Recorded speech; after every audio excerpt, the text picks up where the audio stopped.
ETF index mutual funds నేర్చుకుని stock మార్కెట్లో రాణించాలనుకుంటున్నారా? వెంటనే ఈ నెంబర్కి కాల్ చేయండి. Hello viewers, welcome back to India's largest digital network Suman TV. ఇక మంగళవారం రోజున కేంద్ర ప్రభుత్వం 2024 బడ్జెట్ను అయితే ప్రవేశపెట్టడం జరిగింది. Central finance minister Nirmala Sitharaman గారు ఈ ఏపీకి సంబంధించి నిధులు ఏవైతే ప్రొవైడ్ చేశారో వాటన్నిటిని కూడా ఈరోజు వివరణలో మనం చూద్దాం. ముఖ్యంగా కూటమి ప్రభుత్వం చంద్రబాబు గారు, పవన్ కళ్యాణ్ గారు ఎవరైతే బీజేపీకి ఇచ్చిన సహాయం ఉందో దాన్ని పూర్తి తరహాలో వినియోగించుకున్నారనేది అయితే ఇక్కడ కనిపిస్తూ ఉంది.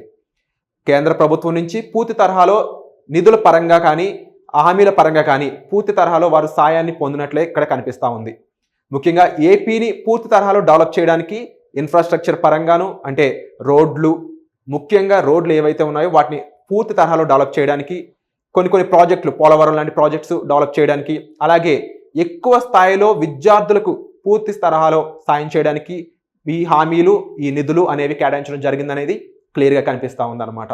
ఇక ముఖ్యమైన అంశం ఏంటి అంటే కేంద్రం తరపు నుంచి ఏపీ రాజధానికి సంబంధించి 15,000 కోట్ల ఆర్థిక సాయం ఈ ఫైనాన్షియల్ ఇయర్లో ప్రొవైడ్ చేయడం జరిగిందని చెప్పేసి నిర్మలా సీతారామన్ గారు ఇచ్చిన స్టేట్మెంట్ ద్వారా తెలుస్తూ ఉంది. దీంతో పాటుగా ముఖ్యంగా 3 జిల్లాలని బ్యాక్వర్డ్ డిస్ట్రిక్ట్స్గా గమనించి వాటికి పూర్తి తరహాలో కంప్లీట్ చెప్పాలి సింపుల్గా అంటే స్పెషల్ స్టేటస్ ఇచ్చిన విధంగా ఆ 3 జిల్లాలకి కనిపిస్తూ ఉందన్నమాట.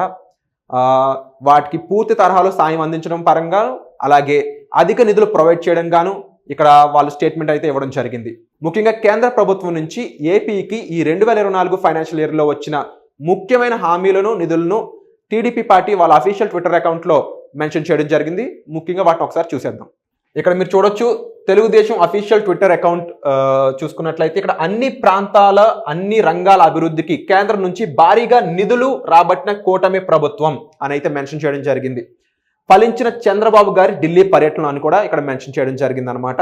ఇక కేంద్ర బడ్జెట్లో రాష్ట్రానికి లభించిన హామీల విషయానికి వస్తే మొట్టమొదటిగా ఆంధ్రప్రదేశ్ అభివృద్ధికి 15,000 కోట్ల రూపాయల ఆర్థిక సాయం ఈ ఫైనాన్షియల్ ఇయర్, అంటే ఈ 2024 ఫైనాన్షియల్ ఇయర్కి అయితే ఇవ్వడం జరుగుతుంది కేంద్ర ప్రభుత్వం నుంచి. ఇక సెకండ్ మోస్ట్ ఇంపార్టెంట్ ప్రియారిటీ ఇవ్వడం జరిగింది అయితే పోలవరం ప్రాజెక్ట్కి. రాష్ట్ర జీవనాడి పోలవరంకి పూర్తిగా అధిక నిధులు, అది కంప్లీట్ అవ్వడానికి పూర్తిగా అధిక నిధులు ఇవ్వడం అయితే ఇక్కడ జరుగుతూ ఉంది. ఇక రాయలసీమ, ప్రకాశం, ఉత్తరాంధ్ర జిల్లాలకు ప్రత్యేక ప్యాకేజ్, అంటే వీటి డెవలప్మెంట్ కోసం ఎక్స్ట్రా ఎఫర్ట్స్ పెట్టడం కానీ, వాటికి అయ్యేంత పూర్తి బడ్జెట్ కేంద్రం నుంచి ఇవ్వడం కానీ జరుగుతూ ఉంటుంది అనమాట. దీనికి స్పెసిఫిక్ నెంబర్ అయితే ఉండదు, వాటి డెవలప్మెంట్కి ఎంత అవసరమైతే అంత కేంద్ర ప్రభుత్వం నుంచి అందజేయడం జరుగుతుంది. ఇక నెక్స్ట్ చూసుకున్నట్లయితే పారిశ్రామిక అభివృద్ధికి, ఇండస్ట్రియల్ సెక్టార్ అభివృద్ధి చేయడానికి హైదరాబాద్ బెంగళూరు పారిశ్రామిక కారిడార్ని అయితే డెవలప్ చేయడం జరుగుతుంది. హైదరాబాద్ టు బెంగళూరు ఈ ఫైనాన్షియల్గా ఇండస్ట్రీ సైడ్ అవన్నీ కూడా అక్కడ డెవలప్ చేయాలంటే ఇన్ఫ్రాస్ట్రక్చర్ పరంగా ముఖ్యంగా రోడ్స్ అనేవి చాలా ప్రాపర్గా ఉండాల్సి ఉంటుంది. సో దాని పరంగా వాటి డెవలప్మెంట్ కోసం కూడా నిధులు రిలీజ్ చేయడం జరిగింది అనమాట. ఇక విశాఖ, చెన్నై ఇండస్ట్రియల్ కారిడార్లో కూడా రోడ్లకు ప్రత్యేక సాయం అనేది ఇక్కడ అందించడం జరుగుతుంది. అలాగే ముఖ్యంగా ఇందాక మాట్లాడుకున్నట్లుగా కొప్పర్తి, ఓర్వకల్లు ఇండస్ట్రియల్ సెక్టర్ అనేది కూడా ఇక్కడ అభివృద్ధి చేయడం జరుగుతుంది. దానిపై కూడా నిధులు కూడా మనకి వచ్చే అవకాశం ఉందని అయితే ఇక్కడ వీళ్ళు మెన్షన్ చేయడం జరిగింది అనమాట. ఇక విశాఖ, చెన్నై కారిడార్లో కొప్పర్తికి, హైదరాబాద్ బెంగళూరు కారిడార్లో ఉన్న ఓర్వకల్లుకి కూడా నిధులు రావడం జరుగుతుంది. నీరు, విద్యుత్, రైల్వే, రోడ్లు ప్రాజెక్టులకు ప్రత్యేక నిధులు. ఓవరాల్గా ఆంధ్రప్రదేశ్ ఇప్పుడు డెవలప్ అవ్వడానికి కావాల్సిన ముఖ్యమైన అంశాలు ఇన్ఫ్రాస్ట్రక్చర్ సంబంధించి వాటర్ అయి ఉండొచ్చు, కరెంట్ అయి ఉండొచ్చు, రైల్వే, రోడ్స్, వీటన్నిటికి సంబంధించి ప్రాజెక్టులకి ఎక్స్ట్రా ఎఫర్ట్గా ఒక నిధులు అయితే ప్రొవైడ్ చేయడం జరుగుతుంది. అలాగే విభజన చట్టంలో ఉన్న హామీలు అమలు, ఇది స్పెషల్గా మెన్షన్ చేయడం గల కారణం ఏంటంటే లాస్ట్ డికేడ్ చూసుకున్నట్లయితే వాటిని పూర్తి తరహాలో అమలు చేయడం పరంగా ఎక్కడో చోట ఫెయిల్ అవ్వడం జరుగుతూనే ఉంది. దానికి కేంద్ర ప్రభుత్వం నుంచి పూర్తి తరహాలో మద్దతు లేదన్నట్టే కనిపించింది. సో స్పెసిఫిక్గా ఇక్కడ కూటమి ప్రభుత్వం దీని మీద ఫోకస్ చేశారని కనిపిస్తూ ఉందన్నమాట. సో ఆ పరంగా స్పెషల్ స్టేటస్ అనేది మెన్షన్ చేయొచ్చా లేదా అనేది వెళ్ళే కొద్దీ మనకు తెలుస్తూ ఉంటుంది. స్టేట్స్ అప్పట్లో డివైడ్ చేసినప్పుడు ముఖ్యంగా ఏపీకి స్పెషల్ స్టేటస్ అనేది చాలా ఇంపార్టెంట్ అని చెప్పేసి చాలా మంది నాయకులు మెన్షన్ చేయడం జరిగింది. సో ఇక్కడ మెన్షన్ చేసిన పాయింట్ పరంగా విభజన చట్టంలో ఉన్న హామీలు అమలు అంటే ఆ పాయింట్ని తీసుకొస్తారా లేదా అనేది మనకి ఇకపై తెలుస్తుంది. అలాగే పూర్వోదయ పథకం ద్వారా ఆంధ్రప్రదేశ్కి ప్రత్యేక ప్రాజెక్ట్ అనేది కూడా ఇక్కడ ఇవ్వడం జరుగుతుంది అనమాట. సో ఇక ఓవరాల్గా ఏపీ బ్యాక్ ఆన్ ట్రాక్ అనే హ్యాష్ ట్యాగ్ తో ఇక్కడ ముందుకు వెళ్ళడం జరుగుతుంది. వీళ్ళు ఇక్కడ స్పెసిఫిక్ పోస్ట్ అనేది AP back on track by కూటమి ప్రభుత్వం కూడా అని చెప్పొచ్చేమో. ఇక ముఖ్యంగా ఇదే బడ్జెట్ 2024లో స్టూడెంట్స్ కోసం కూడా 10 లక్షల రూపాయల రుణం అనేది బడ్జెట్ లో కేంద్ర మంత్రి పెద్ద బహుమతిగా ప్రకటించడం జరిగింది. ఆ విషయానికి వచ్చినట్లయితే కేంద్రంలో నరేంద్ర మోడీ ప్రభుత్వం 3వ సారి అధికారంలోకి వచ్చిన తర్వాత తొలి సాధారణ బడ్జెట్ అయితే ప్రవేశపెట్టారు.